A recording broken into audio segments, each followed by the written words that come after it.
Assalamualaikum warahmatullahi wabarakatuh. Bismillahirrahmanirrahim. Alhamdulillahilladzi 'allamal insan khalaqal insana 'allamahul bayan. Wassalatu wassalamu ala asyrafil anam Sayyidina wa habibina wa maulana Muhammadin wa ala alihi wa sahbihi ajma'in. Hasbunallahu wa ni'mal wakil, ni'mal maula wa ni'man nasir, wa la hawla wa la quwwata illa billahil aliyyil azim. Amma ba'd. Allahumma anfa'na bima 'allamtana wa 'allimna ma yanfa'una bi rahmatika ya arhamar rahimin. Amin ya rabbal alamin. Al-Mukarramun, seluruh pengurus DKM Masjid Al-Barakah, Masjid Al-Farogo jadi kingetan Al-Barakah, Ketua DKM Bapak Haji Abdul Jabbar, seluruh para penggiat majelis ilmu, Om Rio dan teman-teman, para asatid, para sesepuh, Bapak Haji Rosim, Bapak Haji Kanadi, dan para asatid lainnya, Bapak Ustadz Sukamto, dan seluruh para tokoh masyarakat, Bapak Ibu yang hadir pada kesempatan malam hari ini. Semoga senantiasa Allah sehatkan lahir batin kita, Allah tambah keberkahan hidup kita, dan Allah istiqomahkan kita selalu dalam kebaikan. Amin ya rabbal alamin. Baginda Rasul Muhammad SAW di dalam hadisnya menjelaskan, man goda ilal masjidi la yuridu illa ayyata'allama khairan aw yu'allimahu falahu ka'ajri hajjin tammin. Barang siapa yang datang ke masjid, tidak lain niatnya hanyalah untuk mempelajari kebaikan atau mengajarkan kebaikan, maka orang tersebut falahu ka'ajri hajjin, mendapatkan pahala seperti pahala haji yang sempurna. Jadi saat ini, malam ini, Bapak Ibu semua itu mendapatkan pahala haji, alhamdulillah, sempurna. Tapi hanya mendapatkan pahalanya. Kalau hajinya belum, kalau belum berangkat ya belum, tapi pahalanya sudah. Setiap ibu ngaji seperti ini, niatnya mencari kebaikan, itu langsung otomatis mendapatkan pahala seperti haji sempurna. Makanya semangat dalam mengaji, semangat dalam mendatangi kebaikan. Insya Allah, umpamanya kok ditakdirkan belum bisa berangkat haji, ibu sudah mengumpulkan pahala haji. Sebaliknya sudah haji tapi nggak mau ngaji, nah, itu nanti pahala hajinya lama-lama luntur, Pak. Lama-lama luntur. Jadi ngaji itu derajat yang paling tinggi. Itu sebagai motivasi kita. Dan pada malam hari ini kita teruskan ngaji kita, kajian kita, yaitu kitab Nashihul Ibad. Kita masuk pada makalah yang ke-21. Bismillahirrahmanirrahim.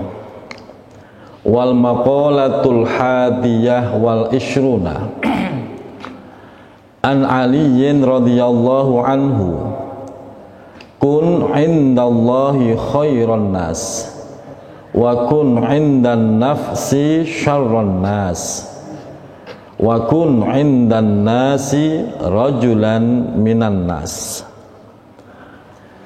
Makalah yang ke-21 ini an Aliyin, datangnya dari sahabat Sayyidina Ali karamallahu wajhah, semoga Allah meridhoinya dan memuliakannya. Sayyidina Ali memberikan nasihat untuk kita semuanya. Nasihatnya ada 3 macam. Yang pertama, kun indallahi khairon nas. Kun, jadilah engkau, laki perempuan semua orang muslim, kun, jadilah engkau, indallahi, di hadapan Allah, jadi apa? Khairon nas, sebaik-baiknya manusia. Artinya ketika bapak ibu berhadapan dengan Allah, maka tampil sempurnalah, berusaha semaksimal mungkin memberikan yang terbaik. Jangan asal-asalan, jangan asal-asalan, berikan yang terbaik, penampilan yang sempurna, persiapan yang matang, jangan asal-asalan. Ini yang harus kita pahami, Pak.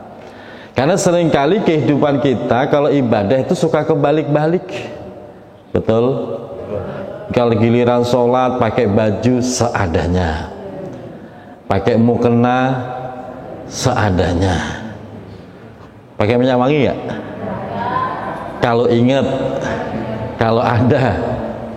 Berbeda sekali ketika bapak ibu mendatangi sebuah acara. Betul? Apalagi kalau acara itu yang ngundang pejabat, tempatnya di sebuah gedung. Prepare, Pak. Persiapannya seminggu sebelum hari H. Betul. Sepatu yang nggak pernah disemir, Pak. Disemir, Pak. Ya. Rambut gondrong dikit potong, mau kondangan bareng pejabat. Waduh, ribetnya luar. Tapi kenapa giliran berhadapan dengan Allah saat sholat, saat kita ngaji seperti ini, Pak, saat Bapak ngaji begini, Bapak jangan beranggapan berhadapan dengan saya. Tidak. Bapak duduk di rumahnya Allah. Yang jadi tuan rumah Allah. Yang kita kaji ilmunya Allah. Allah ngadepin ustadz aja masa adanya boleh. Jangan melihat saya. Kalau saya mah nggak butuh pengakuan seperti itu. Tapi ini yang harus kita lakukan. Dan ini sering kebalik-balik. Sholat, kaos oblong, kadang ada tulisannya yang aneh-aneh gitu kan, gitu. Pakai celana Levi's apa Levi's, Pak? Levi's. Gitu. Ya. Tapi kan sah, Ustadz. Ya, kalau bicara sah. Ini bicara adab, etika, akhlak di hadapan Allah Subhanahu. Ini yang harus kita mulai perhatikan, Pak. Jadi persiapkan dengan matang karena mau menghadap Allah. Kalau perlu mandi, mandi dulu. Setiap mau sholat, mandi. Berikan yang terbaik. Wudhu, pakai baju yang rapih, yang benar-benar pantas lah. Itu. Jangan asal-asalan. Kalau perlu rambut disisir, disisir. Rasulullah itu salah satu kebiasaan, salah satu menyisir rambut, menyaki rambut. Itu biasa Rasulullah, disisir. Jadi jangan asal-asalan. Sholat udah buru-buru, celana belum diturunin semua, satu diturunin, satu masih gulungan, kadang-kadang begitu. Janganlah, kita ini menghadap Allah, jangan ngawur. Kalau kemarin kita ngawur, yang penting sah, tinggalkan itu. Itu udah level paling rendah, Pak. Setiap ngaji harus ada peningkatan kebaikan di hadapan Allah Subhanahu wa Ta'ala. Sanggup? Mulai besok ngaji atau sholat pakai baju yang terbaik. Yang ada di rumah, itu mukena udah kapan terakhir dicuci, Bu? 2 bulan. Bu, coba jujur, itu mukena kapan terakhir dicuci? Baru kemarin ya. Besok cuci. Besok cuci. Nggak ada yang bau kan awalnya. Besok dicuci. Kalau perlu mukena lebih banyak daripada bajunya. Bapak juga begitu, Pak. Bukan yang terbaik. Jangan asal yang penting sah, itu mah kajian rendah, itu mah tingkat SD misalnya. Kita udah nggak begitu. Kita udah makin sepuh, harus makin mantap dalam ibadahnya. Yang terbaik. habis dagang masih bau gulai, cuci dulu lah. Masih bau gulai, Allahu Akbar, sah. Cuman ya nggak pantas lah, cuci dulu ya Om ya. Sampai baunya hilang. Ganti bajunya. Atau cuci dengan minyak wangi, jadi biar terbaik. Itu nasihatnya. Wakun indan nafsi syarrun nas. Wakun, dan jadilah engkau indan nafsi, ketika di hadapan diri sendiri, syarrun nas, menjadi sejelek-jeleknya, seburuk-buruknya manusia. Artinya begini Pak, ketika Bapak melihat diri sendiri, maka lihat keburukannya, jangan melihat kebaikan diri sendiri. Maka kalau itu terjadi, yang ada ya sombong, arogan, keras kepala dan seterusnya. Jadi harusnya ketika kita melihat diri sendiri, lihat keburukan kita, kekurangan kita, aib kita, sehingga kita merasa orang yang paling jelek sedunia. Kenapa harus begitu? Karena orang yang merasa jelek, merasa buruk, banyak dosa, itu akan ada upaya-upaya untuk memperbaiki dirinya dan meningkatkan kualitas ibadahnya. Tapi kalau sudah merasa baik, nggak ada orang rajin ngaji kayak saya, ya, nggak ada orang kok tiap malam tahajud kayak saya. Seratu Jaya itu loh nggak ada. Ngomong begitu sama diri sendiri, ini merusak amal ibadah. Merusak amal ibadah, udah begitu, yang terjadi adalah sombong, memandang remeh kepada orang lain, memandang hina pada orang lain. Ya kalau udah begitu ya udah, Bapak itu akan jadi orang yang tertolak di hadapan Allah. Naudzubillahimin. Tapi kenyataannya orang itu begitu sih. Justru kenyataannya orang itu keseringan kalau lihat orang lain, lihat aibnya orang lain, cacatnya orang lain itu jelas banget. Tapi kalau ngelihat aibnya sendiri, cacatnya sendiri itu nggak kelihatan. Betul.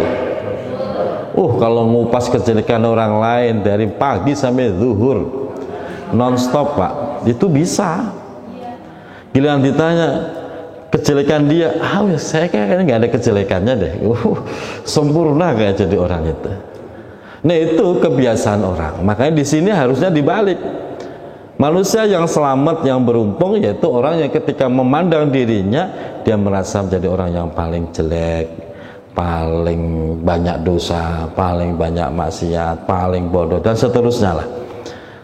Hilangkan kata paling baik itu, hilangkan, karena itu akan merusak amal ibadah kita. Itu yang kedua. Sanggup? Kadang-kadang itu malah yang terjadi kebalik-baliknya. Yang ketiga, wakun indan nasi rajulan minan nas. Wakun, dan jadilah engkau indan nasi, di hadapan manusia. Ketika kita berhadapan dengan manusia, kumpul dengan orang-orang yang lain, jadilah rajulan, seorang laki-laki, minan nasi, dari bagian manusia. Artinya apa? Jadilah orang yang tetap percaya diri, rendah hati ya, tapi jangan rendah diri. Jelas Bapak Ibu ya? Di hadapan orang tetap rendah hati, tapi jangan rendah diri. Pede, tetap percaya diri, tetap berpenampilan ya sewajarnya lah. Jangan merasa terus minder, akhirnya menampakkan sikap-sikap yang justru malah merendahkan diri sendiri, pasang wajah yang melas gitu. Jangan. Walaupun di dompet Bapak, di kantong Bapak nggak ada duitnya, tetap pede Pak. Baju tetap masuk. Baju tetap, jangan lupa pakai sabuk Pak. Kalau baju sudah masuk harus pakai sabuk. Tetap pede. Iya. Ini kan kadang-kadang orang itu kebalik Pak. Wah giliran lagi susah, di hadapan orang itu pasang wajah melas, ngomongnya dimelas-melasin biar dikasihani. Jangan merendahkan diri seperti itu. Giliran dia lagi banyak duit, kalau jalan itu nonggeng. Tahu nonggeng, Bu? Dadanya ke depan, pantatnya nyombong gitu kan, membusungkan dada. Enggak usah begitu, biasa saja. Rajulan minan nas. Ya seperti bagaimana sebagian dari orang lah, ya biasa saja. Nah, ini yang diinginkan. Artinya apa? Di hadapan manusia kita nggak perlu rendah diri. Tetap rendah hati, tapi jangan rendah diri. Berbeda halnya di hadapan Allah. Kalau di hadapan Allah kita merasa benar-benar hina, terus sehingga kita memberikan yang terbaik, itu yang harus dilakukan. Dan ini seringkali kebalikan, Pak. Makanya bahasa orang tua saya dulu kalau mau kondangan, Bu, saya ingat betul sampai sekarang itu. Kita tuh kalau mau kondangan, anak-anaknya disuruh makan dulu. Ayo cepet makan, habis itu kondangan. Namanya anak kecil disuruh makan, ya makan. Semangat karena mau kondangan. Begitu sampai tempat kondangan, orang-orang pada makan, ngebut, kita mah nggak pengen makan. Kenapa? Udah kenyang duluan. Kita cuma ngeliatin, paling nyomot dikit-dikit gitu. Begitu saya tumbuh gede, saya nanya, nih, kok aneh ya, mau kondangan kok malah makan dulu loh. Bukannya di sana banyak makanan. Begini kata Umi, kamu kalau mau rakus, rakus di rumah sendiri. Jangan rakus di rumah orang. Paham, Bu ya? Kalau orang sekarang kalau mau kondangan gimana? Makan dulu apa nggak usah? Nggak usah. Dari pagi nyarap juga enggak. Ancam di kondangan. Betul ya? Anak-anaknya dibilangin, hari ini nggak usah nyarap. Nanti nyarap makan sekalian jadi satu tempat kondangan. Ini namanya ngajarin rakus. Ngajarin rakus. Ya seumpamanya saking nggak adanya, umpamanya nih, memang saking nggak adanya yang dimakan, nggak ada duit, nggak ada, ya nggak usah segitunya, makan secukupnya, ngambil porsinya sewajarnya. Udah nasinya mentung, semua lauk diambil, waduh, mentung. Akhirnya pada melorot semua, jatuh semua, dibalik juga nggak bisa. Malu-maluin. Kalau makanya bahasa orang tua saya, kalau mau rakus, rakus di rumah sendiri. Jangan rakus di rumah orang. Ternyata begitu, Bu. Jadi selapar-laparnya kita, bahasa kampung Kudus, sekere-kerenya kita, tahu kere nggak, Pak? Oh. Jangan ditunjukkan. Tetap percaya diri, pede. Tetap menampilkan kepada diri. Rendah hati ya, tapi nggak perlu rendah diri. Biasa saja, sama-sama manusia kok. Jelas ya? Jangan dibalik-balik, khususnya di hadapan orang. Walaupun Bapak, saya cocok banget dengan menu itu. Walaupun cocok ya cukup makan pahamnya bakwan nih, cocok banget. Atau bihun, cocok banget. Ya udah pantasnya makan gorengan ya 1-2 cukup. Jangan mentang-mentang cocok sepiring dihabisin sendiri. Ya orang mah nggak bakal protes, cuman ya kok segitunya gitu loh. Nah hal-hal seperti itu bagian dari akhlak adab. Jangan begitu. Jadilah tetap di hadapan manusia itu rajulan minan nas, bagian dari manusia yang tetap sewajarnya. Kalau miskin, kalau lagi lemah, jangan menunjukkan kemiskinannya dan kelemahannya. Kalau lagi sombong, nggak usah pamer kesombongannya. Kenapa? Ketika Bapak pamer dengan kekayaan umpamanya, belum tentu orang yang dengerin cerita Bapak itu seneng. Betul? Sama ketika Bapak lagi kondisi jatuh, susah, terus Bapak cerita ke orang-orang, belum tentu yang dengerin cerita Bapak itu seneng. Iba itu belum tentu. Ya. Kalau mau cerita ke Allah. Ya Allah, saya nggak punya duit. Ya Allah, saya butuh ini. Ke Allah aja. Allah malah seneng banget dengerin cerita kita. Kalau kita curhat sama Allah tuh Allah denger banget, seneng banget. Maka dalam hadis qudsi, setiap sepertiga terakhir malam Allah tuh turun ke langit dunia untuk mendengarkan keluh kesah hambanya, mendengarkan pengaduan hambanya, mendengarkan semua permintaan hambanya. Cuman sayangnya hambanya nggak ada yang bangun. Ya, malah lebih seneng curhatnya itu di Facebook, status WhatsApp. Ya, aduh, malam minggu nggak kemana-mana, pengen makan anu, nggak ada anu, aduh, nggak usah begitulah. Tetap rajulan minan nas. Itu nasihat Sayyidina Ali, semoga bisa mengamalkannya. Selanjutnya, makalah yang ke-22. Qila auhallahu ta'ala ila Uzairin nabiyyi Uzairin nabiyyi alaihi salam. Diriwayatkan Allah Subhanahu wa ta'ala telah memberikan wahyu ila Uzairin, yaitu kepada Nabi Uzair alaihi salam. Nabi Uzair ini nabinya orang Yahudi. Ini nasibnya seperti Nabi Isa. Nabi Isa nabinya Bani Israel, Nasrani. Nasibnya seperti Nabi Isa. Apa itu? Orang yang begitu mengkultuskan Nabi Uzair itu dianggap anaknya Allah. Sama orang Nasrani itu yang begitu mengkultuskan Nabi Isa dianggap anaknya Allah. Nah, Nabi Muhammad tidak dikultuskan, tetap dimuliakan, diagungkan, dan tidak ada yang menganggap Muhammad anaknya. Sampai sekarang nggak ada. Itu aman. Nabi Uzair mendapatkan wahyu begini.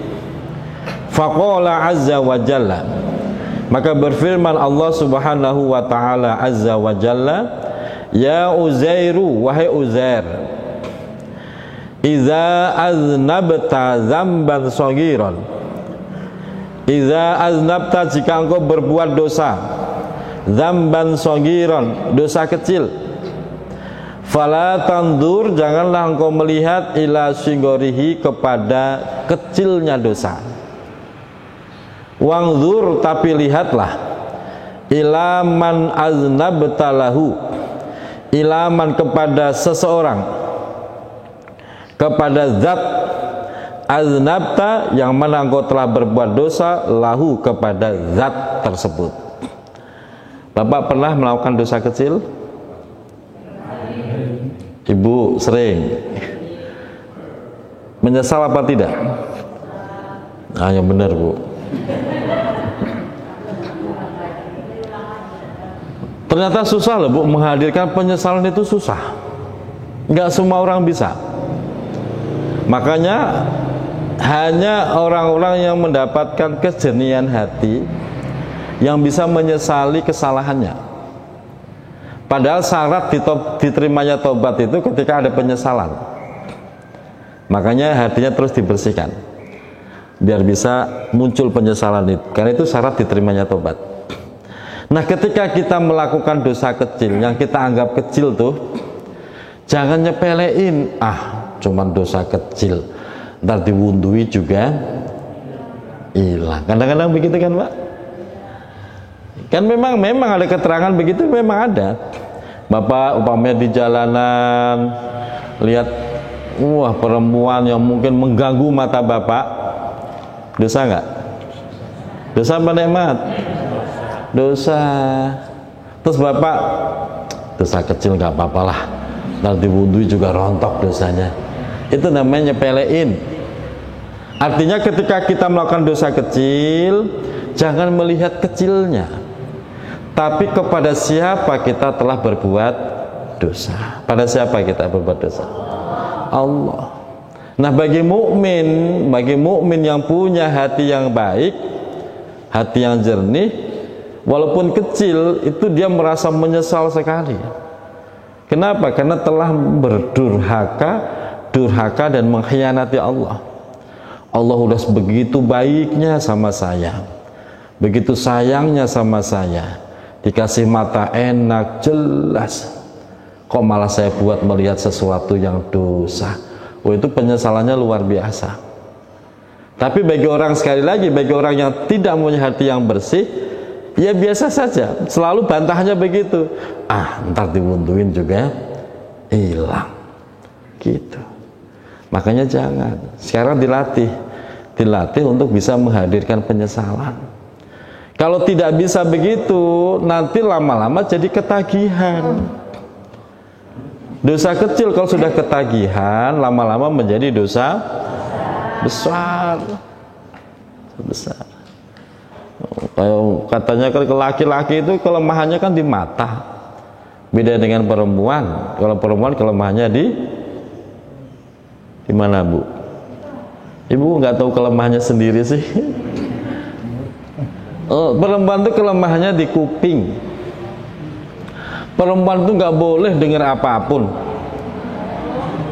Begitu dengar, nyebarnya cepet. Betul?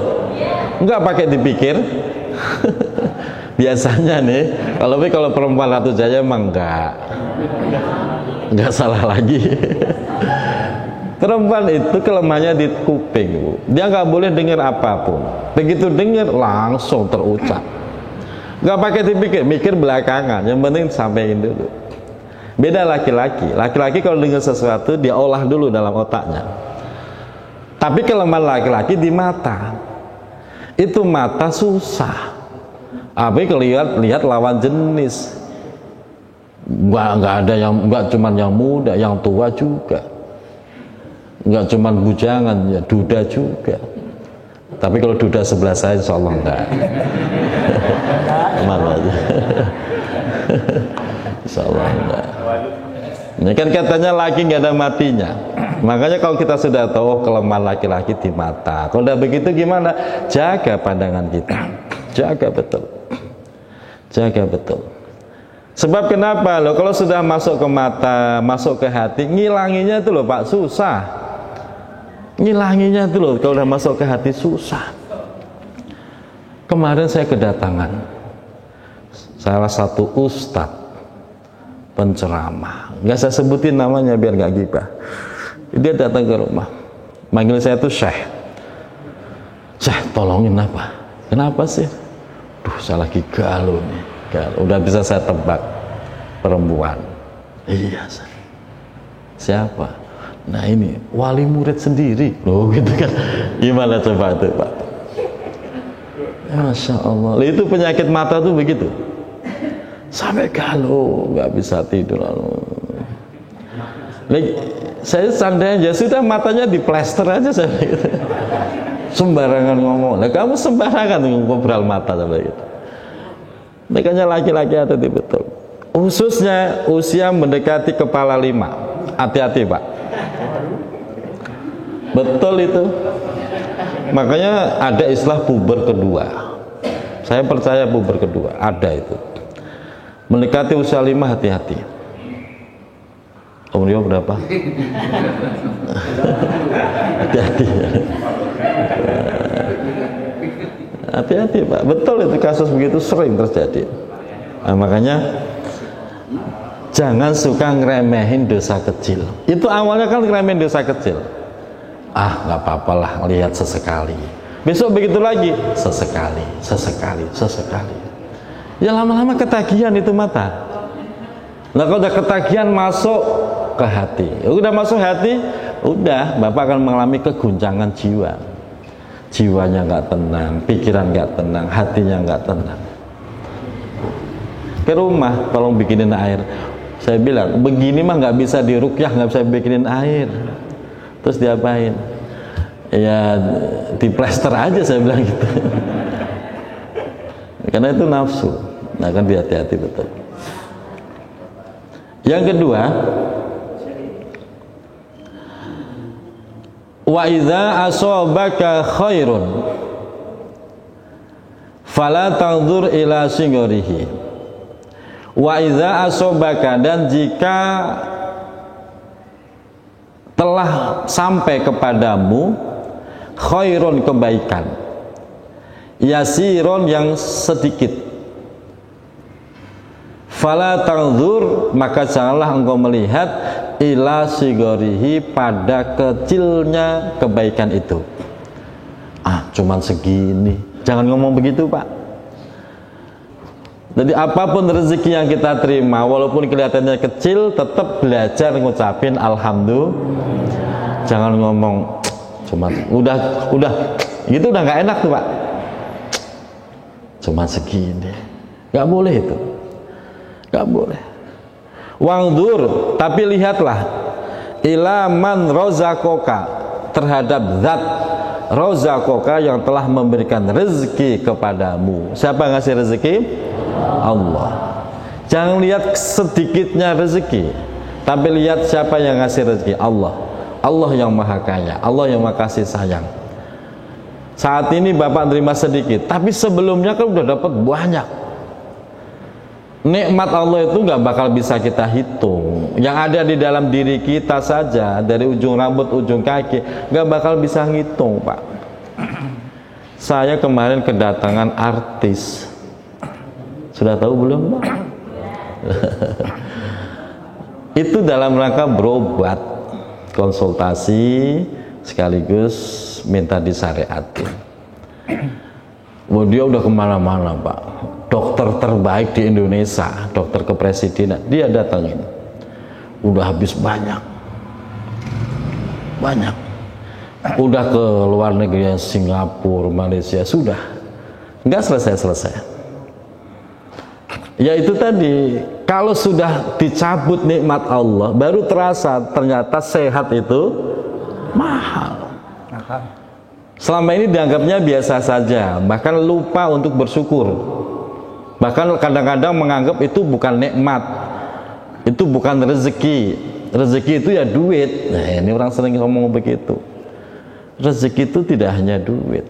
Umpamanya kok Bapak artikan rezeki adalah duit, berapapun yang kita terima, alhamdulillah. Jangan sekali-kali ngomong, cuma segini.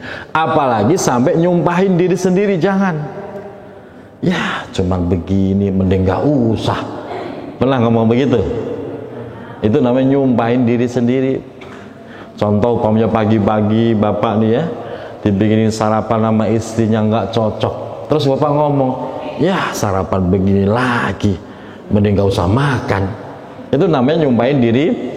Jangan salahkan kalau nanti suatu saat Bapak nggak bisa makan atau nggak kuat makan, mulut nggak bisa dibuka, atau mulut nggak bisa kemasukan makanan.